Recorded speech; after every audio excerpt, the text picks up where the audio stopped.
नमस्कार। नी में कई बार हमारी स्पोर्ट्स इंजरी होती है, उसमें बेसिक हम लोग बोलते हैं कि लिगामेंट इंजरी हो गई है। सो नी के लिगामेंट्स कौन से मेन होते हैं? आज मैं एक ये मॉडल है, ये हमारा नी के ऊपर जो होता है इसको कहते हैं पटेला, जो इसको नी कैप भी बोलते हैं। पटेला पटेला के नीचे ये एक ligament that is patella tendon.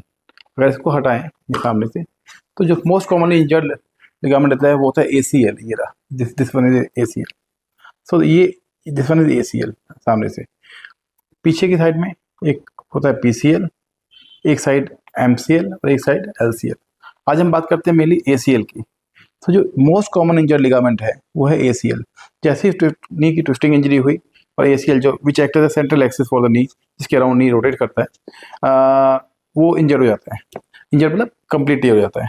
और अगर अगर ACL की कंप्लीट टीयर हो गया, अगर ग्रेड 3 इंजरी हो गई या कंप्लीट टीयर हो गया, तो we have to surgically reconstruct.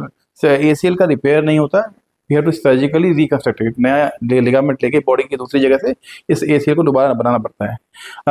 कुछ सवाल स्पेसिफिक जो बहुत पूछे जाते हैं, एक लिगामेंट कहाँ से लिया जाता है? 2-3 जगह हैं, मोस्ट कॉमन हैमस्ट्रिंग्स, नहीं तो पेरोनियस। अगर क्या लिगामेंट बाहर से भी आता है? आर्टिफिशियल लिगामेंट भी ले सकते हैं। अगर किसी को इतनी इंजरी हो गई है बॉडी में लिगामेंट्स नहीं बचे, तो कई तरीके हैं और आर्टिफिशियल लिगामेंट्स के। कितने दिन में हम ठीक हो जाते हैं? इसका सिंपल सा जवाब है 10 से 12 दिन लगते हैं नॉर्मली अपने एक्टिविटी में आने में। हाँ, स्पोर्ट्स एक्टिविटी में आने में 3 महीने लगते हैं। एक बहुत कॉमन, क्या ये आयुष्मान में कवर होता है? हाँ, ACL इंजरी कम्प्लीटली आयुष्मान में कवर है। आयुष्मान जो योजना है उसमें कवर्ड है। एंड अगर आप चाहें आयुष्मान के अंदर कराना तो मेरे से कॉन्टेक्ट कर सकते हैं। Thank you.